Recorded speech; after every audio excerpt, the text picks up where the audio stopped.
sports are really important vehicles for relationships. We have purpose. We have a why. We bring people together. We connect.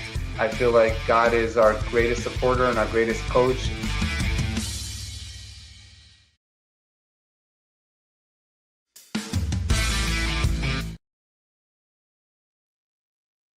Welcome to Rabbi on the Sidelines. This is Rabbi Sherman from Sinai Temple in Los Angeles. This week, during the beginning of baseball season, it's also a time when we commemorate different parts of the Jewish calendar. One of those is called Yom HaShoah, which is Holocaust Remembrance Day. I say that because these two things coordinate within the calendar, but are not often spoken about together. And so this week, we are joined by the award-winning filmmaker, poet, and child of Holocaust survivors, Henry Schipper, the author of this new book of poems, The Bald Dreams of the Sky, combining his experience as the child of Holocaust survivors as well as his passion for baseball. We are joined this week by Henry Schipper. Henry, it's so great to have you. How are you? I'm fine, thank you. It's great to be here. Thank you so much. So it just happens that we're speaking just a couple of days before Passover and also just a couple of weeks before Yom HaShoah, Holocaust Remembrance Day, but also the beginning of the baseball season, which I know gives every baseball fan hope when their team is 0-0, knowing that they too can be playing in October one day. And I don't want to say shocked, but inspired and impressed to, as Tim Kirkajan from ESPN says, a walk-off hit for all fans, knowing that exists poems about baseball. But when you go deeper into them, as Sean Green talks about, it is much more than baseball. And so let's share first about your own upbringing as child of Holocaust survivors. And it seems like parents who didn't really understand the game of baseball and what baseball meant to you growing up in Detroit. So take us back to your childhood in Detroit. Well, they did not understand the game. They knew nothing about the game. They made it here in 1950. They were survivors. They lost everybody in both of the families, except for one of my father's brothers perished in the Holocaust. But they made it here. But they didn't, they growing up my mother in Vienna and my father in Poland, they didn't know from baseball. So, and they weren't interested when they got here. They were intellectuals and very much caught up in the world of ideas and philosophical things and literature. And so baseball, they were constantly having intense, deep conversations, but sports was not really in the picture. But for me, by the time I was 7, I discovered baseball, and it was a kind of love at first sight experience. And it was a tremendous refuge for me. But it was in a weird way, it was a very private refuge, that a passion of mine that played out for about 10 years, in that I never had anybody to come home to share it with. The highs and the lows, and there were many highs and there were some occasional devastating lows, but there was nowhere to go with it. It was just a private world layered with all sorts of drama. And that's really interesting that you say the highs and the lows. We just came off the college basketball season where a good free throw percentage is 80%, but nobody bats 800 in baseball. You bat 300. That's a failing grade in anything else besides baseball, which is actually not only a passing grade, but an A+. And so what was it, I guess, about the game that you did fall in love with, even though it was a lonely existence with the game? Well, the first thing that comes to mind is just the field. I just remember being a child. It's like this open space where you're invited to go full tilt, to go chasing a ball. Somehow chasing a ball was like a heavenly challenge, and then hitting a ball, like just, you're 7 years old. It's like somebody's going to throw a ball and you're going to hit it. And if you can really, and then I think there's something about the space of the field was very, a beautiful kind of counterpoint to the cramped space of the home with Holocaust ghosts everywhere, unspoken for the most part. And then here was this green world, where you could just romp around. And then, but also the game from the very beginning, you saw that there was this challenge, this element of perfection in the game. Could you line up the pitch and hit it great? Hmm. And could you track that? And then if somebody did that to you, you would feel, could you take off at the crack of the bat and track down the ball? And those little challenges and experiences of perfection were very inspiring to me as a child. So I want to go through some of the poems, not in order, but one of my favorite poems is The Bat and the Glove talking about the ball. I love that. And it's a dialogue between the baseball bat and the glove, but about the ball, which is not in the poem. And I'll just read a few lines. The bat says, "I think she's better than us." The glove, "I know someone needs to tell her the score." You go down a little later, the glove says, "Hey man, we curled up together all winter and she still acts strange. I was finally able to get my mitts on her again at the Ivy and Wrigley. It's amazing how good she feels in the palm of my hand." The last line, I love it. "However you spin it, she's a hell of a catch." Take us through that poem and the conversation. Never thought about that, but my kid's in Little League right now, 3 days a week out on the field, the open expanse. The bat and the ball, or the bat and the glove. It's usually the bat and the ball. How do you come up with that conversation? well, it turned out that breaking baseball down into the three major tools of the trade, the bat, the glove, and the ball, was a lot of fun, and I got a lot of stimulation from doing that. And whichever direction I took it in, a lot of language came up. In other words, those three characters became, pretty easily became characters as they interacted. But I was really struggling with the book of poems, and everything was, like deep childhood or trying to like come up with some, translation of regular life, which was always a little bit tough. And then when I thought of this one poem, the bat and the glove talking about the ball, it came to me in like 10 minutes. It was just like Mhm. the dialogue. It was just so, I said, okay, it's a flirtation. They're chasing the ball. So the ball is the hot one, and they're all after the ball. And so the dialogue just presented itself. And I thought, conversational dialogue poems can be an important thread in the overall weave of the book. And it really gave me a lot of confidence. Because in terms of coming up with enough poems to really have a book. So I thought, well, this will give me 4 or 5 poems, and they're easy, relatively speaking. So that's how that one came about. And And I so was amazed, though, I have to say, how much the language, the language, everything had to be in the language of the game, but this was the language of courtship, of flirtation, of beefing about a girl who's hard to get, or a partner, or desired whatever.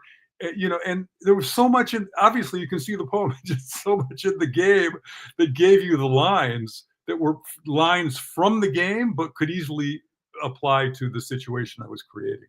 that's what I love so much about these poems, that it's about the game, but as you bring the game to such a more deeper level about the lessons of life.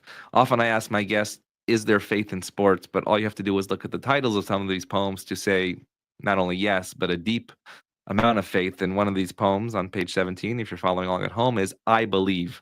And I underline the line, "I believe in the vision of the game." What is that vision, and what is the belief in that vision that you see? Well, a vision is I don't, it, you know, it's, I'm not sure I have a particularly simple answer for the vision. I know I had belief, especially going back to childhood. I mean, it was just, this is a safe place. This is a place where the battle can be engaged. At home, the battle was engaged. It was not a safe place, Mm. and behind that was that much heavier, unspoken, lost battle of the Holocaust. And somehow in this field, it's like this is okay. I can play things out. I can fight as hard as I want to. I'm good at it. I can probably win more than lose. And somehow in the child's mind, that was, in so doing, I was somehow evening the score in some little way, in some cosmic way, by my little victories. But I think to go back to your question, what is the vision of the game? I feel like I just go back to the earliest feeling that I remember, which was inclusion. Mm. Inclusion, not necessarily by the other people, but by the game itself. The other people were strangers. I didn't become good friends with most of the people when I was a kid, who I played with. But there was something about the game that was profoundly friendly to me, and the culture of the game. And that's what I responded to. And so as I was reading through the poems, I was trying to piece through your life actually and connect part of those. So there's the I believe, and then a couple of pages later, there's for many years. And in one of these paragraphs, you say, and over the fence in the house that two strong throws could reach, a man and a woman still quite young were carrying wounds, that inflicted wounds, some of which I still bear at 69, but that disappear exactly as they did then in the sunlight and elation of entering the game. Just over that fence, what were those wounds and what did that look like? You said the safe space on the field, but not in the home. And they were inflicted by anti-Semitism, which we are unfortunately experiencing more and more today than we ever did since the Holocaust. Yeah. My parents were unbelievable people. I mean, just like, I guess kids often see parents as larger than life. I certainly did. I've not met anybody like them in my life. They were really extraordinary. Um, and But they were, they had to. I mean, the as a child, from the earliest that I can remember, I understood that they had lost everybody, and that Mhm. that was an unspeakable loss. And I couldn't imagine or fathom what they were carrying as they presented themselves well as parents. Right. So you act like regular parents, but you've been through this incredible thing, but their marriage took the hit. So they had Mm. a lot of discord. There was a lot of tension. Both my sister and I felt like, that we knew that they loved each other profoundly. I mean, they had been bonded in love and in survival. They had unbelievable stories together from how they had, from the wartime years and everything. But by the time, 20 years, 15, 20 years later, uh, a lot of the unresolved stuff that they couldn't do, they didn't have the tools to really go directly into, Holocaust processing, so Mhm. There they, was no word called mental health back then.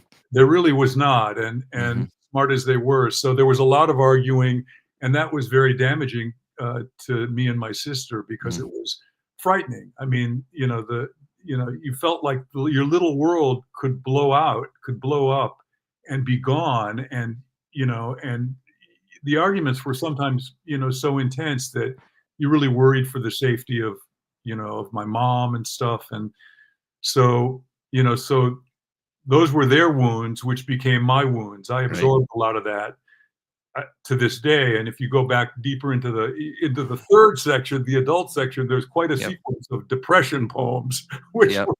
relate to all that childhood stuff. So that's what I'm talking about. But I have to say that line about somehow all these years later, it Mhm. goes away in the light of the game. You play the game, you're on that field, all that stuff seems, even though it's played out on a certain level, there's a level of joy and freedom and just pure pleasure in baseball that I think is that I experienced, and that I think is this, I love every sport, but baseball is first among equals for me. And so often the stories that I hear of upbringings like yours go away from faith and don't use the G word, which is God. But you title some poems specifically, If God Played Ball. Going to read a few lines from this because I find it just beautiful, fascinating, and the analogy so apropos. But I want to ask you why you decide to bring the faith piece in so closely with this. If God played ball, would he hit home runs and catch them all? I love this line. Would God steal signs or would God just know? Would God prefer power or speed, the blast or the blur, the big bang or the burning whoosh, and then the end? Of course, God would, feeling all our pain, our loss, our longing, letting the fans down. He'd have to. Without imperfection, there is no game. Or need for him to wait at the gates and sign autographs, one at a time. God and baseball. Tell me your take. Well, I just discovered it kind of while I was writing the poem. I said, well, what if God was a player? What would that Mm, be like? And all of the conundrums that naturally unfurl when you imagine that. I mean, there's a line in there saying, uh, what if God, would God hit only home runs? Would God, the pitcher, strike him out? But then I thought, well, if God's facing God, then Ooh, good one. it would be it would be like he just fouled everything off. It was like Mhm. God couldn't strike out God, but God couldn't hit against God. So I thought, well, maybe that's what the world's, that's what's happening. It's like Mm. an infinite number of foul balls, and we're left to try to. He's there, or it's there, or God is there, but it's kind of a deadlock in a certain sense, on a certain level. But again, this book of poems, what fascinated me here, my main agenda, my program was to try to translate experience into the language and metaphor of the game. Mhm. So every time I came upon a topic like God or sex or romance or anything, it's like, does the language of the game or the metaphor lend itself? And it really, and amazingly, in this poem, I felt like it really did. See, I thought when I opened the book, it was going to be the opposite, that you were going to try to squeeze life into baseball, but it really is the exact opposite, that you said, oh no, everything that I have experienced in my life can be translated to these metaphors, which was very, very eye-opening as well. Um, I do want to go back to the later pieces of the book, and you sort of title the different sections like early, middle, and late. And you speak about the Holocaust, page 100 here. Give me one moment. And you say to it, actually, this is not explicitly the Holocaust, but you say, to a child in the stands when everyone else has gone. Um, Based on what you just said in terms of using the metaphors of baseball into life, take us through what it means to everyone else has gone and what it means to still have baseball there, no matter if you strike out or not. It's your parents. When you have an unreliable parent or a couple unreliable parents for all the best reasons in the world, but the home is shaky, baseball is not. The game is not. If you love the game, I mean, if you don't love the game, but if you have that connection to the game, it's a very safe place, and it's a very Mhm. reassuring place, and it gives you so many chances. It's just like, okay, batter up, next batter up, wait till next year. It's not, you get 5 times a game. You're going to get up again, and in every area, it's always there to sort of say, you know, uh, hmm, you know. If you're in the outfield, why did I miss that one? What can I do to? I think I can do it a little bit better next time. But it's not like a taskmaster of the game. I don't know. I idealized it somehow, so that my experience of it was a caring, nurturing place, and Mhm. and when everyone else is gone, the game is there. And I think the last line or two of the poem say in the nest of your idea, O game, you love me. In the Mm. nest of your idea. And there's something in the idea of baseball, in the form of it, in the beauty of it. It's a beautiful game. It's more of a design beauty than any other sport, with the Mhm. diamond, the angles, the greenery, the irregularity of each field, along Yes. with the regularity, the infield, the green, the brown, et cetera, et cetera. You know, you're you're in a meadow, but it's a game, and so there's something quite wonderful about that, and nurturing about that. There's also a lot of thinking in the game, right? And I'm a basketball person, also a baseball person. I'm, like I said, watching my kid play Little League 3 days a week here. And sometimes he'll just be standing in the outfield and never touch the ball the whole game and have time to think. But Yeah. he played basketball in the fall, and you don't have time to think. It's more about building your impulses to act in the moment. Um, Maybe share some thoughts about the thinking piece of the game. You said, yes, you have time to think about getting up next time. You also have a lot of time to think if you made that error that led to the leading run and could cost the game as well. Yeah. Well, it's an amazing game in the sense that it engages your mind. And if it's not engaging your mind, you're not going to do well in baseball. Hmm. Meaning it's just an endless situational game. And the situations of the game change, moment from literally strike to strike. So if you don't keep up with that, you will make the mental error that will find you. You will forget that there's a runner on second and third, and that there's only one out, not two outs. And when the fly ball comes to you, you're going to forget to throw it home. Mm-hmm. You lose track of it. And so in that way, it's, it frustrates me when people complain about the pace of the game, because the game it never stops. You just have to be mentally engaged with it to understand it, that it's like a novel. Every page, every paragraph, it's kind of giving you something new, and you have to adjust how you're relating to the game as a player and as a fan in relation to that evolution. Now, when I actually was conceiving of this book while playing in my senior softball league, and I was I was in the center fielder, and I was talking to the left fielder, and I said, look, the perfect game is not the perfect game of pitching a game with no hits, walks. The perfect game, every player has a shot at the perfect game. The perfect game is staying engaged to every single pitch and never letting the thread break. If you do that, regardless of how you've performed, doesn't matter whether you got hits, doesn't matter none of it matters. It's the connection. That's the perfect game. No one's ever done it. I know I've never done it, and I try every Sunday, but it's really a challenge. So you wrote this in 2025. If you had to add one more poem called The Pitch Count, what would that poem look like based on what you just said about the pace? The pitch count. Not the pitch count, the pitch clock.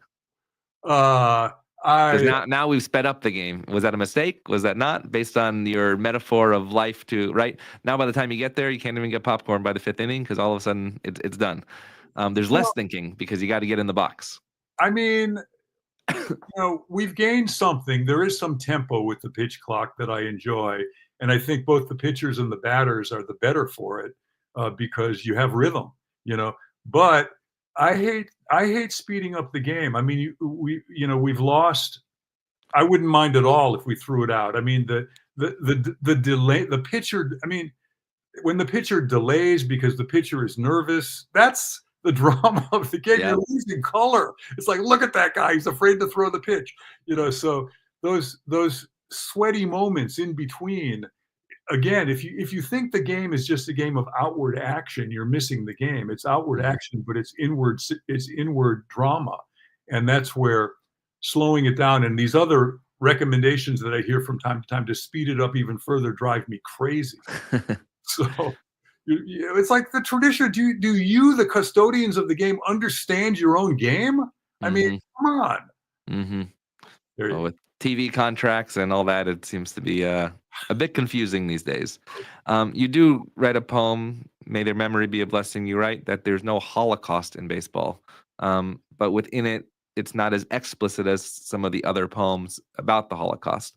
What does that mean? There's no Holocaust in baseball. Well, the Tom Hanks line from A League of Their Own when he comforts Gina, whatever her name is, the actress, or whoever it is. No, it's Madonna. So one of them is weeping, right, sobbing something. He's the grizzled old manager, and he can't, the recovering alcoholic, and he sits on the bench looking at her crying, and he can't stand it. Finally, he gets up and he looks at her. And he says, "There's no crying in baseball. There's no crying in baseball. Snap out of it." So she does. So there's no Holocaust in baseball. It goes back to, it's ironic because I'm actually channeling the Holocaust unconsciously, right, which I didn't even realize it until I wrote these poems, that was part of the drama. But, but I meant, I like that title, because the experience of that poem, in that poem, I'm now a grown-up person. There are a couple of Holocaust poems when I'm a child, but in that poem, it's in the final third, and I'm up to bat, and it's late in the game, and the game is on the line, and all these relatives are up against the dugout fence. They're my team, and they're watching me intently to see how I do. And earlier in the book, when I'm a child, I encounter them as ghosts, as Holocaust survivor ghosts who torment me. But in this case, they are looking at me, praying for me to come through. Not the game of baseball as a stand-in for the game of life, to you know, to and they're bemoaning the fact that they know that I have suffered for them to the point where I have somewhat gotten in my own way in terms of having a happy life. And that's that's the last thing they wanted. They're saying to themselves, so they're praying for me to, to get the big hit and I think the final question is, if you have those two lines, are you there Yep. on the poem? Maybe read the last couple of lines, because the question really was the question of, a lot of ways I felt that was the question of my life. Right. Give me 1 second. It's the Holocaust. There we go. Right. Would he get the big hit, that one, and rise to the task? Yeah. Would he walk them all off and vanquish the past? Would his game-winning smile return home at last? Return home. So everywhere I'm nailing down the baseball metaphor. Would I come home? Would I score the run? Would my game-winning smile? It was about the smile. Return home at last. So it was sort of this child of Holocaust survivors confronting that in baseball terms as an adult and posing that question, which is answered ultimately in the affirmative, I think, through the rest of the book. So there's one more poem that I want to talk about and then go to the title of the actual book. This one is called But There Was a Catch, which is very explicit about people. You say, but there was a catch as I followed each play. The ball disappeared again and again through the gates of Geisthaus, a spirit home full of those I never knew, Bubbies and Zadies from Vienna and Przemysl, 8 aunts, 7 uncles, 11 cousins. Then you list them. Ephraim, City, Lev, Naphtali, Salomea, who fell with her husband in Warsaw, Yenta, Leah, Rivka, Chaim, Max, who made it to Shanghai, where he starved to death, along with his kids, Erica, Arnold, Rafat, Regina, Moses, Ida, Dubra, Tzvi, shot, Gaz, burned, all of them, gazing right through me, stunned at the lost horizon of their field of dreams. And then the last part of that poem, you talk about the memories which they did not have. Maybe tell me about some of these names. It seems like they're not made up names, but real lives that you bring to life. Yeah, they're not made up. When I was 40, I finally went to Europe. I couldn't do it, but I finally went to Europe. It was a tremendously rich experience.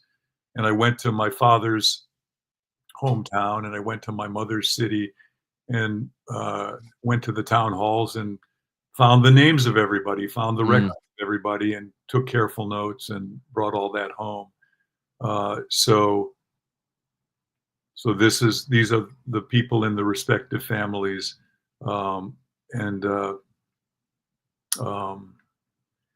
Yeah, it's a strange, shocking intersection of American baseball and Holocaust experience as a part of the Jewish American experience. I've never seen it come up anywhere. I don't know whether it has, but I found it really startling when I was digging out these poems. I didn't start the book with that in mind at all. It was just a translation game. I wanted to translate life into baseball, but I got into this as I got more deeply into the childhood material. This is what came forth. And yeah, I don't know what else to say about that. It's really interesting that actually, I believe it was Rabbi Simon Greenberg, of blessed memory. He said that you cannot be an American rabbi without giving a sermon about baseball. I'm not sure if you ever heard that before. But it's true, because he was speaking about the immigrant experience and where the people were in their lives when they came here. We were at the field, right? And this, I think, if Rabbi Greenberg saw this book, I think he would give it to every rabbinical student, understanding that these metaphors are, of course, in the Torah, with the word of God, if you wish, but they're also in these games, simple games that we think we're playing, that have such deep meaning in our lives every single day. And so then take us to the actual title of this book, The Bald Dreams of the Sky. And I have one last question before you do that. I'm assuming these poems were written before October 7th, and they were published after. If you wrote some of these after, what would that look like based on the anti-Semitism that we're facing today? It would be anguished because October 7th was horrific. I feel like the military response to October 7th was also horrific. And I have really, as a Holocaust survivor, as a child of Yeah. Holocaust survivors, excuse me for that slip, Yeah. I feel that, these sorts of innocent people who are being victims of larger geopolitical conflicts with tremendous prejudice on both sides, is really a nightmare. Mm-hmm. Yeah.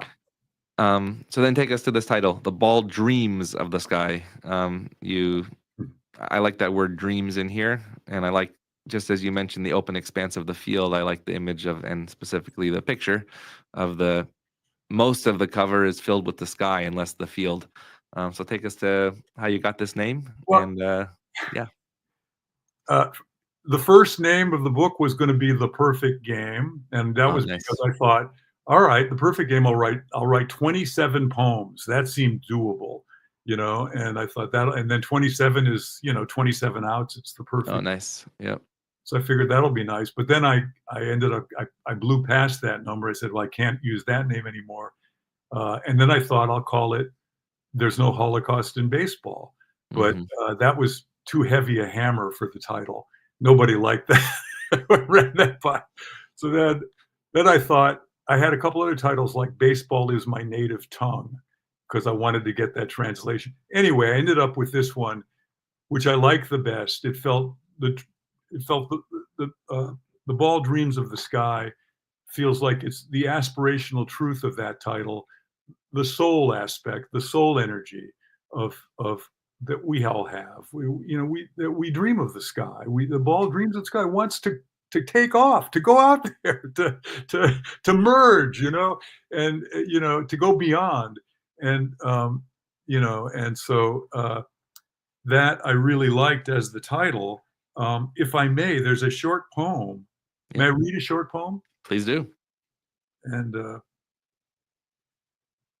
by the way, I think every Major League Baseball player should also receive this as a gift of their contract. Just saying, including Vladimir Guerrero Jr. on the Toronto Blue Jays. I'm all for it. No, I really believe that if baseball players understood that the game that they were playing was so much more than the bat, the glove, and the ball, it would bring meaning not only to them, but to the fans and people beyond. I think so. I think so. But those who love the game, I mean, if you love the game, you kind of know all these things. It's just to unpack it is a different thing. So here's a poem. You speak of the bat, the glove, and the glove and the ball. This is a poem called Body and Soul, okay? And I'm relating to the title. It goes like this. And we were talking before about the three main tools of the game. Right. The bat is physical, inches and ounces, swollen at the head, all about the grip and hitting. The glove, like the brain, a complex web with separate lobes, layers of stitching, organically poised to catch a thought. The ball comes to life in flight. Its essence is its potential. Like spirit, it soars. Both bat and glove dream of the ball. The ball dreams of the sky. So that's where that came from. I just want to make one correction about the bat, because I believe that poem might change based on the torpedo bats of the Yankees. Would that be correct? That's true. I don't like that. These changes bother me.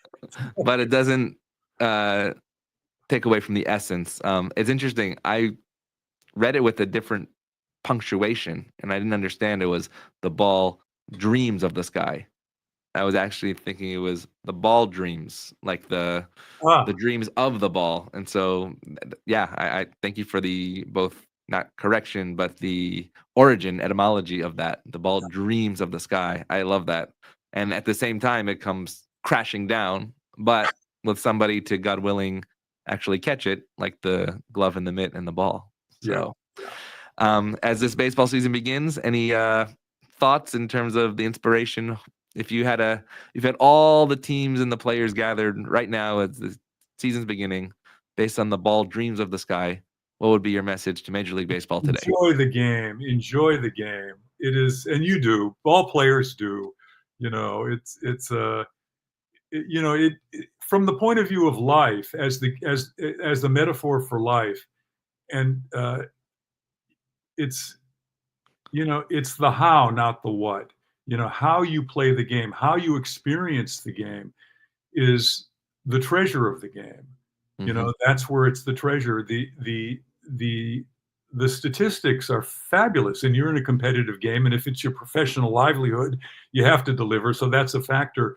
But you don't want to, but in the larger game of life, and even in the game of baseball, at whatever level, you want to keep that how at least as important as the what, and maybe even a little more important, because you have your better shot at doing well when your focus is more on the richness of the experience of playing this beautiful game. The rest kind of comes naturally because you relax. That's so true. We are honored to have Henry Schipper, the award-winning filmmaker, child of Holocaust survivors, and the author of this new anthology of poems, The Ball, Dreams of the Sky. If you love baseball, you should get this book to make sure it's a companion to your daily watching of the Dodgers out here, Yankees out there, Chicago, anywhere you live. And even if you have never watched or gone to a baseball game, it's about the metaphor of the rich experiences of our own lives that sports can bring to us. Henry, it's wonderful to see you, hopefully to meet you soon in person, God willing, at the field, and we wish you well. Thank you so much for joining us and Rabbi on the Sidelines. Thank you very much.